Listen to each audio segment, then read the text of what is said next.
Gangs of New York is one of the many gangster films directed by Martin Scorsese. Now, this film is one of his more divisive films he's made in his 50-plus year career. I've met plenty of people who love this film to death, and I've met people who hate this film.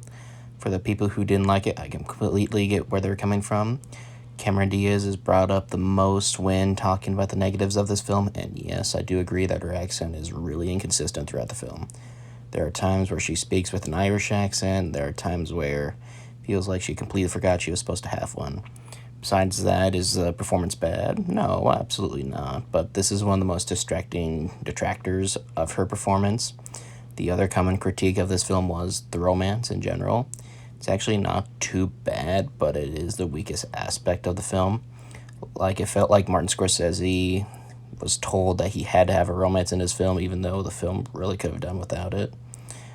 Now, the reason this film gets a ton of love, Daniel Day-Lewis gives an incredibly intense performance throughout the film, especially that knife-throwing scene. Seriously, it felt like my heart was going to burst from my chest.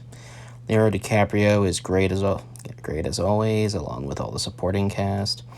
The story, besides the romance, is actually really good, especially towards the insane third act. The pacing of this film is actually really good. Not once was there a time where I felt bored. While not perfect, I really enjoyed this film, and I would give this a rewatch. I'd give Gangs of New York an 8 out of 10.